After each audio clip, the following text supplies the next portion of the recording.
Hello students, मैं हितेश वर्मा स्वागत करता हूं आप सभी का साइंस एनालिसिस यूट्यूब चैनल के इस प्लेटफॉर्म पर। तो स्टूडेंट, इस वीडियो में हम लोग पढ़ेंगे क्लास 10 की जो फिजिक्स है उसका जो चैप्टर 12 है वैद्युत। इसका एक 7 नंबर का जो न्यूमेरिकल्स आपके बोर्ड एग्जाम में पूछा जाता है हर साल, आपको पता होगा, उसी को हम आज की इस वीडियो में बताने वाले हैं। यानी कि आज की इस वीडियो में हम आपको बताएंगे एक इतना मोस्ट इम्पॉर्टेंट न्यूमेरिकल्स जिसको अगर आपने अच्छे से समझ लिया, यानी कि इसको अगर आपने न्यूमेरिकल को अच्छे से समझ लिया तो मैं गारंटी के साथ कह सकता हूं कि आप लोग इससे जितने भी न्यूमेरिकल, यानी कि अगर आप लोगों ने इस न्यूमेरिकल्स को अच्छे से समझ लिया तो इससे जितने भी न्यूमेरिकल्स आते हैं आपके बोर्ड एग्जाम में 7 मार्क्स के पूछे जाने वाले, यानी कि आपके बोर्ड एग्जाम में एक 7 नंबर का एक न्यूमेरिकल्स पूछा जाता है। अगर आपने इस न्यूमेरिकल्स को अच्छे से तैयार कर लिया ना, जो मैं आपको एक numericals very very important numericals बताऊंगा, उसको अपने अच्छे से तैयार कर लिया तो ये आपके 7 नंबर बिल्कुल क्लियर हो जाएंगे। क्योंकि इसके अतिरिक्त, यानी कि इसी प्रकार से, इसी स्टेटमेंट्स से न्यूमेरिकल्स पूछे जाते हैं। और भी न्यूमेरिकल्स मैं आपके लिए करवाऊंगा, लेकिन इसी के लिए और भी न्यूमेरिकल्स के लिए आपको इस वीडियो को कर देना है लाइक। और साथ ही साथ जितने भी स्टूडेंट इस बार चैनल पर पहली बार विजिट किए हों, चैनल को उनको कर देना है सब्सक्राइब। ठीक है, आपका सपोर्ट हमें बहुत ही ज्यादा जरूरी है। ठीक है, चैनल को सब्सक्राइब कर दीजिएगा। तो चलिएगा, हम आपको बताएंगे 7 नंबर का एक बहुत ही महत्वपूर्ण न्यूमेरिकल्स जो आपके चैप्टर नंबर 12 वैद्युत का होगा। वेरी वेरी इंपॉर्टेंट न्यूमेरिकल्स है और क्लास 10 वाले स्टूडेंट्स के लिए ये वीडियो बहुत ही ज्यादा इंपॉर्टेंट है, जो कि 2022 बोर्ड एग्जाम में पेपर देने वाले हैं। और मैं बता दूं कि ये न्यूमेरिकल्स आपके बोर्ड एग्जाम या प्री बोर्ड एग्जाम में पूछा गया क्वेश्चन है और साथ ही साथ पिछले गत वर्षों में भी पूछा गया क्वेश्चन है। तो क्वेश्चन बहुत ही ज्यादा इंपॉर्टेंट है, आपको बहुत ही अच्छी तरीके से समझना है और पूरा ध्यान यहाँ रखना है और वीडियो को शुरू से लेकर अंत तक जरूर से देखना है।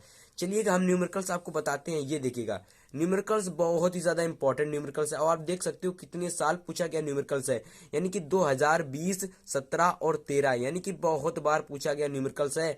और इस बार प्री बोर्ड एग्जाम में भी ये न्यूमेरिकल्स आपके बोर्ड एग्जाम में पूछा गया न्यूमेरिकल्स है, यानी कि 2021 बोर्ड एग्जाम में। देखिए, दिया गया है कि दिए गए परिपथ में ज्ञात कीजिए। ठीक है, दिए गए परिपथ में ज्ञात कीजिए। सबसे पहले हम आपको डायग्राम, ठीक है, इसका डायग्राम दिखाएंगे, फिर इन सभी क्वेश्चंस को पढ़ेंगे, यानी कि क्या क्या क्वेश्चन कह रहे हैं, क्या क्या पूछा गया है, फिर मैं आपको बताऊंगा। ठीक है, तो इसका डायग्राम मैं आपको बताऊंगा।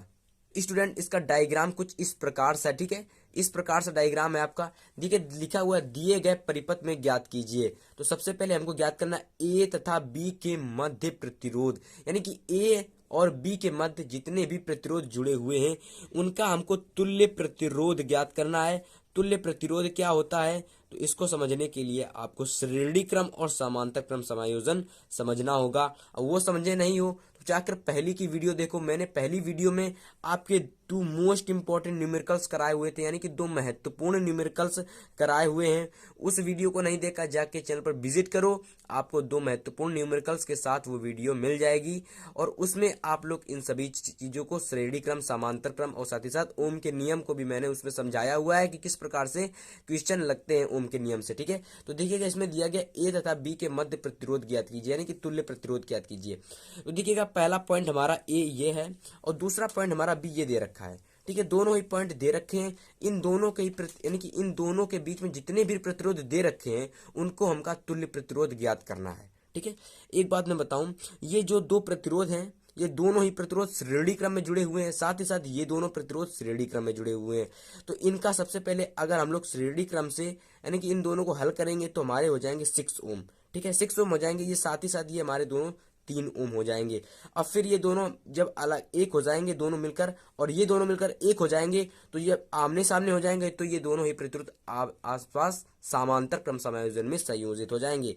तो इस प्रकार से हम आपको संयोजित करके बताएंगे। ठीक है, तो स्टूडेंट, इसको मैं आपको सॉल्व करके बताता हूँ किस प्रकार से इसको हम सॉल्व करेंगे। ठीक है, तो सबसे पहले हम लोग किस प्रकार से सॉल्व करते हैं, सबसे पहले इसको सॉल्व करने का तरीका बहुत ही इजी है और बहुत ही अच्छी लैंग्वेज में। देखिएगा, सबसे पहले इसको सॉल्व करने के लिए हम लोग यहाँ पर डालते हैं सॉल्यूशन।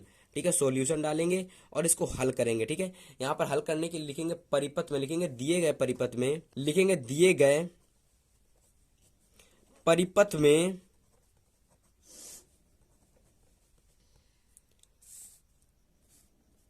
4 ओम तथा 2 ओम के प्रतिरोध जो कि श्रेणी क्रम में जुड़े हुए हैं, अतः उनका तुल्य प्रतिरोध R1 लेने पर, तो जब हम इसका तुल्य प्रतिरोध R1 लेंगे, यानी कि जब इसका हम तुल्य प्रतिरोध R1 लेंगे तो क्या हो जाएगा, R1 इजिकल टू कितने प्रतिरोध, कौन कौन सा प्रतिरोध है, 4 ओम और 2 ओम, तो इन दोनों को श्रेणी क्रम में जुड़े हुए तो जोड़ देंगे सीधा, क्योंकि श्रेणी क्रम का जो सूत्र होता है वो सीधा होता है कि जितने भी प्रतिरोध श्रेणी क्रम में जुड़े हुए हैं उन सभी को जोड़ दो। तो ये 4 ohm plus 2 ohm equal to हो जाएगा हमारा R1 इजिकल टू 6 ओम। तो यहां से हमको क्या ज्ञात हो गया, R1 जो हमारा है वो ज्ञात हो गया। इस प्रकार से अब हम लोग ज्ञात करेंगे R2। अब ये R2 हमारा क्या है, R2 हमारा है ए तथा बी के दूसरा जो हमारा 2 ओम और 1 ओम के जो प्रतिरोध है वो श्रेणी क्रम में जुड़े हुए हैं। इन दोनों का जब तुल्य प्रतिरोध लेंगे तो हमारा R2 निकलेगा, और अगर हम R2 यहां से निकालेंगे तो क्या निकलेगा, 2 प्लस 1 यानी कि 2 प्लस 1 ओम। ठीक है, तो यहां से R2 हमारा निकल के आ जाएगा 3 ओम। ठीक है, इतना समझ में आया, इतना समझ में आया। ठीक है, इतना समझ में आया तो वीडियो को लाइक कर दो। ठीक है, इतना समझ में आया। अब देखिएगा जो हमारा जो चित्र है वो किस प्रकार से बनेगा ये मैं आपको बताऊंगा। ठीक है, तो जो हमारा चित्र अब बनेगा वो इस प्रकार से बन जाएगा, कुछ दिखेगा। यहां से हमारा एक प्रतिरोध कुछ इस प्रकार से निकल के आ जाएगा। ठीक है, और एक प्रतिरोध हमारा कुछ यहां से इस प्रकार का बनेगा। ठीक है, इन दोनों के मान आपको पता हो जाने चाहिए। ठीक है, देखिएगा इसका जो मान है, ठीक है, पहले वाले का जो मान है वो 6 ओम आ जाएगा। ठीक है, क्योंकि समझिएगा 4 plus 2 equal to 6 ohm, 2 plus 1 equal to 3 ohm, तो ये हमारा 3 ओम हो जाएगा। ठीक है, 3 ओम। और देखिएगा यहां से यहां तक, अब देखिएगा कुछ इस प्रकार से ये हो गया। ठीक है, इस प्रकार से हमारा इस बन गया कुछ परिपथ। ठीक है, यहाँ पर हमारा V इक्वल टू 10 वोल्ट दे रखा था, इसको मैंने एज इट इज लिख दिया, और यहाँ पर एक 3 ओम का प्रतिरोध और छूट चुका है यहाँ पर, जो मैं इसको बना दे रहा हूँ ऐसे। ठीक है, अब समझ में आ जाएगा। ठीक है, समझ में आ गया होगा आपको। ठीक है, अब देखिएगा अब हमारा कुछ इस प्रकार के 2 ओम बचे हुए, 6 ओम और 3 ओम। यहाँ पर कुछ हमारा ए था, यहाँ पर कुछ हमारा बी दे रखा था।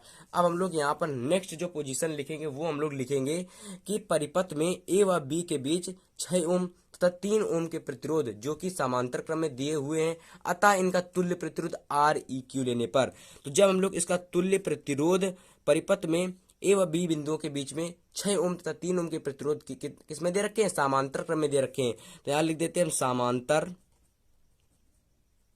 समांतर क्रम में दिए हुए प्रतिरोध।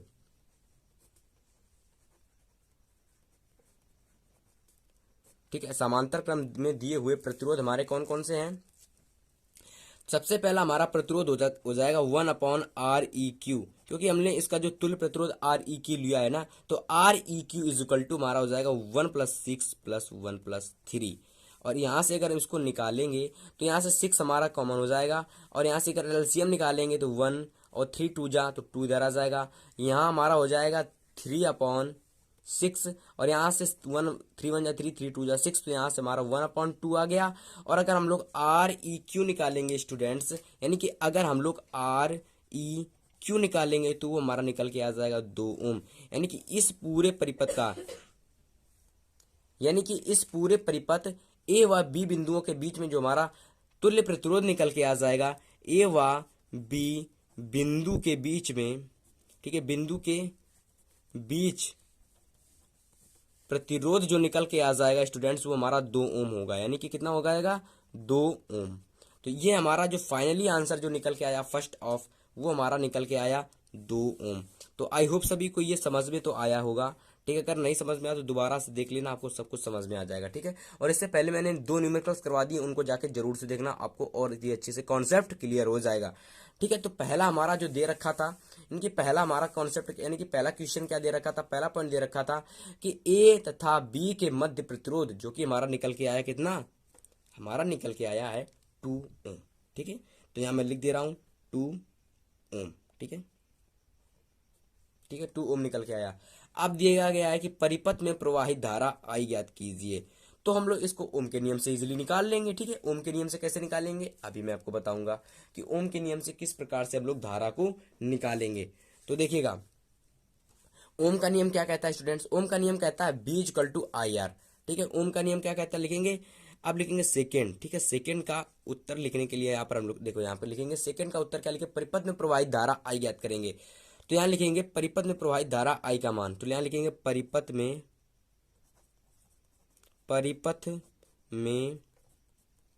प्रवाहित धारा I का मान, ठीक है। I का मान हमको ज्ञात करना है। तो देखिए क्या लिखेंगे यहाँ पर हम लोग लिखेंगे ओम के नियम से। क्या लिखेंगे? अतः ओम के नियम से। इस प्रकार से आपको कोई भी नहीं बताएगा। अतः ओम के नियम से। फिर यहाँ हम लोग लिखेंगे ओम का नियम क्या कहता है? I इक्वल टू V/R, ठीक है। ये हमारा ओम का नियम है। और I बराबर हमको ज्ञात करना है। V हमको कितना दे रखा है? V हमको दे रखा था 10 वोल्ट। देखिएगा V हमको क्या दे रखा था? 10 वोल्ट दे रखा था, ठीक है। V 10 वोल्ट दे रखा था। I हमको ज्ञात करना है। परिपथ का तुल्य प्रतिरोध 2 ओम निकल के आया था। यानी कि परिपथ का कुल प्रतिरोध कितना निकल के आया था स्टूडेंट्स? 2 ओम निकल के आया था, ठीक है। सॉरी, ये क्यों बना दिया? 2 ओम निकल के आया था, ठीक है। समझ में आया? तो यहां से हमको I ज्ञात करना है, ठीक है। हमको V दे रखा है 10, ठीक है। R दे रखा है 2। तो इजिली हम लोग ज्ञात कर लेंगे I का मान। I का मान सीधा हम लोग ज्ञात करेंगे। I equal to 10/2। यहां से अगर इसको काट देंगे तो आ जाएगा 5। तो I का मान आ जाएगा हमारा 5 एम्पियर, ठीक है। एम्पियर क्या है? एम्पियर है हमारा धारा का मात्रक, ठीक है। तो धारा I इक्वल टू हमारा आ जाएगा 5 एम्पियर। तो इस प्रकार से हमारा जो सेकंड था उसका आंसर आ गया, यानी कि 5 एम्पियर आ गया, ठीक है। जो हमारा सेकंड था इसका जो आंसर आ गया वो आ गया हमारा 5 एम्पियर। ए से भी इसको डिनोट करते हैं, ठीक है। ए से भी लिखते हैं शॉर्टकट में, ठीक है, एम्पियर को। चलिएगा, अब आपको 2 क्लियर हो चुके हैं। अब हम आपको बताएंगे थर्ड हमारा दिया गया ए तथा बी के मध्य विभवांतर, यानी कि ए तथा बी के मध्य विभवांतर कितना है वो हमको ज्ञात करना है, ठीक है। तो स्टूडेंट्स देखिएगा, ए व बी, ठीक है। मैं क्या कह रहा हूं, मैं इस जो प्रतिरोध है हमारा, ये 3 ओम का जो प्रतिरोध है स्टूडेंट्स, इसको मैं हटा दे रहा हूं, ठीक है। इसको मैं हटा दे रहा हूं, इसको आप लोग मत समझिएगा, ठीक है। ये एकदम सीधी रेखा है, ठीक है। इसको मैं हटा दे रहा हूं। अब समझिएगा, ए व बी बिंदुओं के मध्य प्रतिरोध ज्ञात कीजिए, यानी कि विभवांतर ज्ञात करना है। ए व बी बिंदुओं के मध्य विभवांतर हमको ज्ञात करना है। विभवांतर कितना होगा? तो यहाँ पर देखिए, यहाँ पर 2 ओम दे रखा है, ठीक है। यहाँ पर कितना दे रखा है? 2 ओम दे रखा है, ठीक है। धारा हमारी कितनी है? धारा हमारी 5 एम्पियर है, ठीक है। धारा हमारी 5 एम्पियर है, ओम 2 दे रखा है। तो देखिए, इसको हम लोग ओम के नियम से इसको भी हम लोग इजिली डिफाइन कर लेंगे। तो ओम का नियम क्या कहता है स्टूडेंट्स? ओम का नियम इक्वल टू क्या कहता है हमारा? तो थर्ड वाला ये हमारा क्वेश्चन है, ठीक है। थर्ड वाला है, अच्छे से समझना इसको, ठीक है। इसमें हमको क्या ज्ञात करना है? विभवांतर। तो यहाँ लिख देंगे हम लोग ए व बी बिंदुओं के मध्य विभवांतर, ठीक है। ए व बी बिंदुओं के मध्य विभवांतर, ठीक है। ये हमको ज्ञात करना है, ठीक है। तो ये हमको ज्ञात करना है। इसके ज्ञात करने के लिए सबसे पहले हम लोग क्या लिखेंगे? ए व बी बिंदुओं के मध्य विभवांतर में हमारा जो आर निकल के आया था वो निकल के आया था हमारा 2 ओम, और साथ ही साथ हमारी धारा जो हमें पता हुई वो हमारी थी 5 एम्पियर। और हमको क्या ज्ञात करना है? हमको V ज्ञात करना है, यानी कि विभवांतर ज्ञात करना है। तो ओम के नियम से हम लोग इजिली ज्ञात कर सकते हैं, इजिली। तो यहाँ लिखेंगे चूंकि ओम का नियम के नियम से, चूंकि ओम के नियम से हम लोग निकाल लेंगे विभवांतर ए व बी बिंदुओं के मध्य से, ठीक है। अच्छे से निकाल लेंगे एकदम। तो यहाँ लिखेंगे B equal to I into are.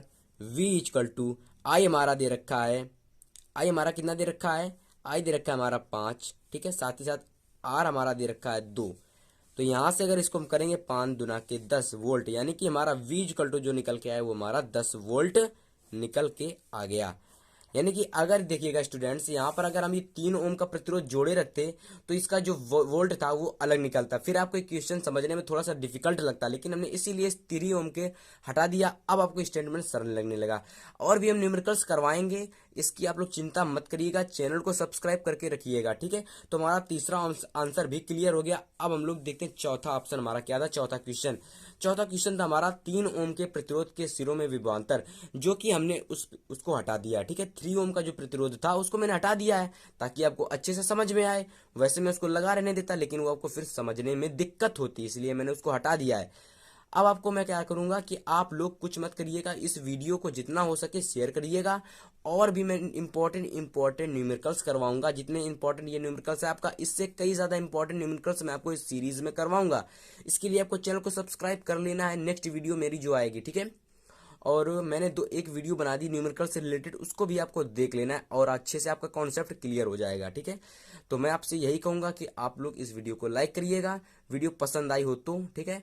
और साथ ही साथ इस वीडियो को मैं यहीं एंड करता हूं, क्योंकि अब हमारे जो तीनों थे वो हमारे क्लियर हो चुके थे। ए तथा बी के मध्य विभवांतर हमारा निकल के आ चुका था 10 वोल्ट। तो इस प्रकार से हमारे तीनों आंसर आ चुके थे, ठीक है। इस प्रकार से हमने इस क्वेश्चन को बहुत ही अच्छे से न्यूमेरिकल्स को किया, ठीक है। तो वीडियो पसंद आई, वीडियो को करना लाइक, चैनल को करना सब्सक्राइब। मिलेंगे नेक्स्ट वीडियो में, तब तक के लिए goodbye my dear students.